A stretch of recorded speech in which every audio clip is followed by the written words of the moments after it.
Brought to you by Agilus Diagnostics. Health test की बात आती है तो मैं भरोसा करता हूँ India largest diagnostics company Agilus diagnostics. खुद को टेस्ट करते रहो। नमस्कार, आप देख रहे हैं बिस्तक। मैं हूं रजत देवगन।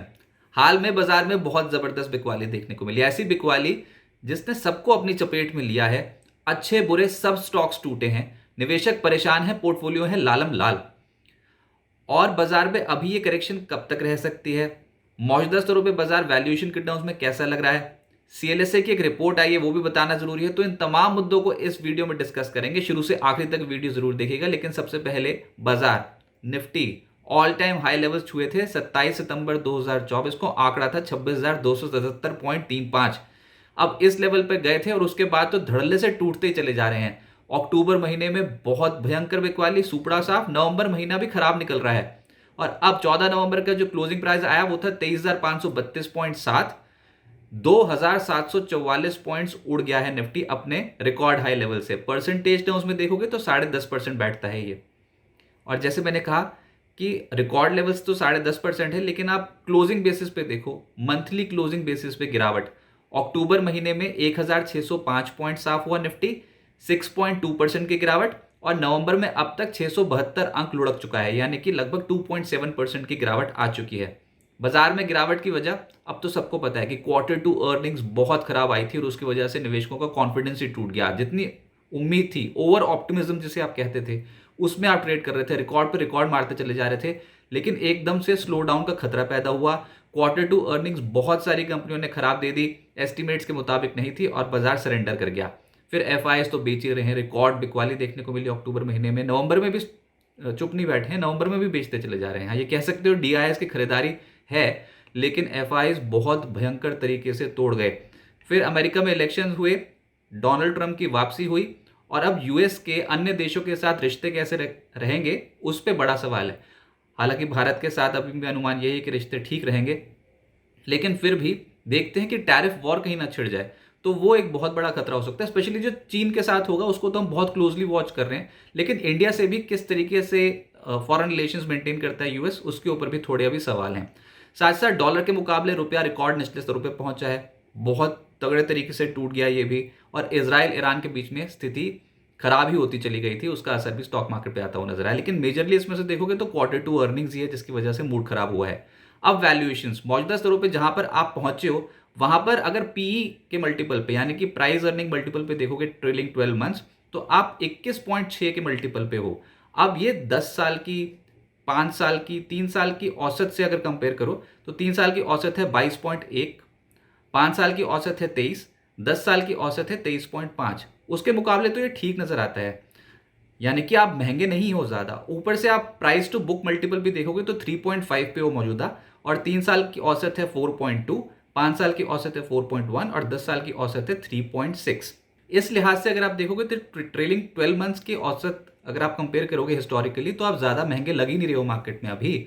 और ऊपर से अगर आप फॉरवर्ड अर्निंग जिसपे हम ग्रोथ प्रोजेक्शंस करते हैं उसमें भी अगर आप देखोगे तो फॉरवर्ड अर्निंग्स के आधार पर भी आप ज्यादा महंगे नहीं लग रहे हो। लेकिन बाजार टूट रहा है, डर के मारे टूटता चला जा रहा है। तो बाजार को चाहिए अच्छा खासा डिस्काउंट। जब भी बाजार में ऐसी करेक्शन आती है तो सब सस्ता खरीदने की कोशिश करते हैं, खासतौर से इंस्टीट्यूशन सस्ता खरीदने की कोशिश करते हैं। और डर के मारे जब लोग बेचते हैं तभी तो सामान सस्ता मिलेगा।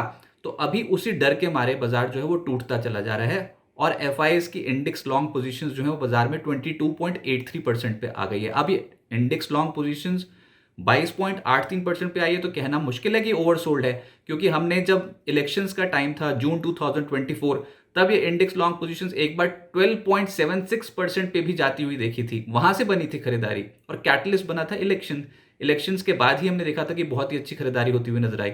लेकिन अभी ये जो 22-23% के इंडेक्स लॉन्ग पोजीशन है, इससे भी अभी आप ये नहीं कह सकते कि आप ओवरसोल्ड हो चुके हो। मौजूदा स्तरों पे एक ट्रिगर पॉइंट टेक्निकली निकलता है कि 200 दिनों की औसत के आप पास हो। अब 200 दिनों की औसत है 23,542 और आप इसी के आसपास क्लोज हो रहे हो पिछले 2 ट्रेडिंग सेशन से। अब ये जो 200 दिनों की औसत है, ये जो एवरेज है, ये मार्च 2023 से अब तक 4 बार टेस्ट की है निफ्टी ने। और यही एक बाजार में सेंटीमेंट पॉजिटिव क्रिएट कर सकती है कि एटलीस्ट एक शॉर्ट टर्म बाउंस के लिए आप तैयार हो सकते हो। लेकिन वो सस्टेनेबल होगा कि नहीं कहना मुश्किल है। एक और ट्रिगर ये है कि ये जो हेड एंड शोल्डर पैटर्न बना था बाजार पे, एक नेगेटिव पैटर्न होता है हेड एंड शोल्डर टेक्निकल तौर पे, उसका भी टारगेट 23,250 से 23,300 की रेंज पे आ रहा है। कुछ इंपॉर्टेंट रिट्रेसमेंट्स भी 23,200 के लेवल्स पे आ रही हैं। तो ये लेवल्स इसलिए 23,200 के बहुत इंपॉर्टेंट हैं। वहां पर जाके आप हो सकते हो कि ओवरसोल्ड हो जाओ थोड़ा सा और वहां से टेक्निकली बाउंस बैक देने की कोशिश करो, लेकिन बॉटम बन जाएगा ये कहना मुश्किल है। ट्रेंड सुधरने में समय लगेगा क्योंकि आप वीकली मंथली चार्ट्स पे उतर रहे हो। जब तक वो वीकली मंथली चार्ट्स ही पॉजिटिव नहीं होंगे तब तक कहना मुश्किल है कि यहां पर बॉटम बन जाएगा। 23,200 के नीचे जितना चलते चले जाओगे, कई कई तो अब ये भी अटकले लग रहे हैं कि अच्छा जब गिरावट आ रही है तो फिर अच्छी खासी भी हो सकती है, लेकिन अगर 23,300 के लेवल 23,200 के लेवल के नीचे चलते चले जाओगे तो आप डिस्काउंट पे हो। जैसे मैंने वैल्यूएशंस बताए थे, price to earnings, price to book, तो आप डिस्काउंट पे आना शुरू कर दोगे। हिस्टोरिकल एवरेजेस से डिस्काउंट पे आना शुरू कर दोगे। और बाजार में जो लॉन्ग टर्म इन्वेस्टर्स हैं उनको ये बात बहुत पसंद आती है क्योंकि लॉन्ग टर्म इन्वेस्टमेंट हमेशा वैल्यू इन्वेस्टिंग से की जाती है। और जब डिस्काउंट्स पे प्राइसेस चले जाते हैं स्टॉक के तो फिर वो धीरे धीरे करके अपने पोर्टफोलियोज को बनाना शुरू कर देते हैं लॉन्ग टर्म इन्वेस्टर्स। तो बाजार लंबी अवधि के निवेशकों को एक बहुत ही अच्छा मौका देगा। जितना आप 23,200 के लेवल के नीचे जाओगे, वैसे तो ना जाए, सब कुछ सुधर जाए यहीं पर ही, बहुत ही बढ़िया हो जाएगा, फिर तो वरदान मिल जाएगा इंडियन स्टॉक मार्केट को। लेकिन अगर over a period of time इसके नीचे गए तो आप हिस्टोरिकल वैल्यूएशन से डिस्काउंट पर ट्रेड करना शुरू कर दोगे। एक कैटलिस्ट पॉइंट और बन सकता है, वो है दिसंबर में आरबीआई की पॉलिसी है। हालांकि ब्याज दरों में कोई छेड़छाड़ की उम्मीद नहीं है, लेकिन इंडस्ट्री वॉइसेस फिर से रेज होनी शुरू हो जाएंगे क्योंकि स्लो डाउन का खतरा है। Q2 अर्निंग्स ने वो बता दिया है। तो फिर देखते हैं आरबीआई गवर्नर की दिसंबर में जो पॉलिसी आने वाली है उसमें उनकी कमेंट्री क्या होती है। अब बात करते हैं सीएलएसए की, क्योंकि ये जो रिपोर्ट है ये ऐसे समय पर आई है जब निफ्टी बहुत ही इंपॉर्टेंट टेक्निकल लेवल पे है और सीएलएसए ने यू टर्न मारा है। सीएलएसए का चीन से भारत की ओर रणनीतिक बदलाव हुआ है, टैक्टिकल शिफ्ट। और वो ये है कि चीन में अपने जो पहले किए गए निवेश, जो उन्होंने अक्टूबर में निवेश किया था, आपको याद है कि तब वहां पर ब्याज दरों में गिरावट आई थी, ब्याज दरें कम करी थी उनकी सरकार ने और उम्मीद थी कि वो एक स्टिमुलस दे रहे हैं इकोनॉमी को, अपनी अर्थव्यवस्था को संभालने के लिए। लेकिन वो वैसा किया गया था यूएस प्रेसिडेंशियल इलेक्शन से पहले। तो चीन में अपने पहले किए गए निवेश को वापस लेने का फैसला किया है और भारत में निवेश करने का फैसला किया है। सीएलएसए ने भारत में फिर से 20% अधिक निवेश करने का निर्णय लिया है, यानी कि चाइना से पैसा उठा के भारत में एक्सपोजर बढ़ाने की बात की है, 20% एलोकेशन। और ये एक बहुत बड़ा ट्रिगर हो सकता है। अब वो क्यों? क्योंकि एक बड़ा रिसर्च हाउस, बड़ा ब्रोकिंग हाउस बोल रहा है चाइना नहीं इंडिया। और डर किस बात का था सबसे पहले कि चाइना में पैसा चले जाएगा, चाइना के मार्केट सस्ते हैं, भारत से पैसा निकल के चाइना में चले जाएगा। लेकिन अब इस पॉइंट पे आके सीएलएसए ने यू टर्न मारा और वो बोल रहे हैं कि 20% अधिक निवेश करने जा रहे हैं वो भारत में। तो चीन की मुश्किलें बढ़ी हैं। इस रिपोर्ट में साफ तौर पे लिखा हुआ है कि यूएस प्रेसिडेंशियल इलेक्शंस जब हुए तो फिर अब तो समझ लो कि चीन की मुश्किलें बढ़ गई। ट्रंप 2.0 सरकार आने से अमेरिका चीन के बीच ट्रेड वॉर की संभावना बढ़ी है और नेशनल पीपल्स कांग्रेस जो उनकी सरकार है वहां पर मौजूदा नीतियां जो हैं, हालांकि वो जोखिम कम करने वाली हैं चाइना में, लेकिन वो अर्थव्यवस्था में मांग को बढ़ा नहीं सकती। डिफ्लेशन, प्रॉपर्टी कीमतों में गिरावट, बेरोजगारी, कमजोर household confidence, retail sales में धीमापन, ये कुछ इंपॉर्टेंट चीजें हैं जो चीन की मुश्किलें बढ़ाएंगी, चीन की चिंता बढ़ाएंगी। और भारत की स्थिति बहुत मजबूत है। सीएलएसए की रिपोर्ट में मेंशन है कि डोनाल्ड ट्रंप की जो नीतियां हैं, व्यापार नीतियां, वो भारत पे ज्यादा प्रभाव नहीं डालेंगी। टेंशन है चाइना को, वहां पर ट्रेड वॉर एस्केलेट हो सकती है। ऊर्जा कीमतों में अगर स्थिरता रहती है तो भारत के लिए पॉजिटिव होगा और जो डॉलर में उछाल आया है इस फेज को पार कर जाएगा भारत। इकोनॉमी में कोई ज्यादा दिक्कत की बात बनेगी नहीं। बाजार में गिरावट के बावजूद घरेलू निवेशकों की स्थिति बहुत मजबूत है। वो लगातार पैसे डालते चले जा रहे हैं इंडियन मार्केट्स में।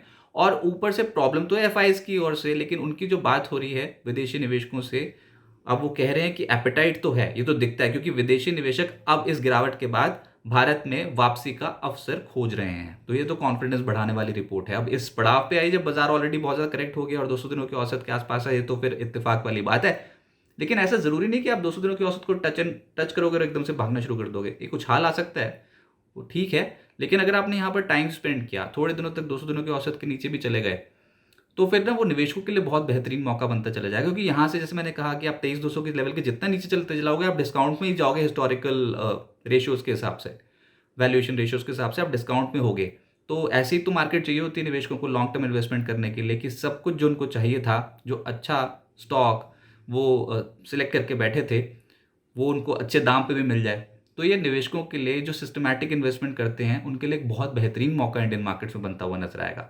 अगर आपको ये रिपोर्ट पसंद आई हो तो प्लीज़ और प्लीज़ इसे लाइक ज़रूर कीजिए और बिजनेस जगत के तमाम अपडेट्स के लिए आप जुड़ रहे हैं बिस्तक के साथ। नमस्कार।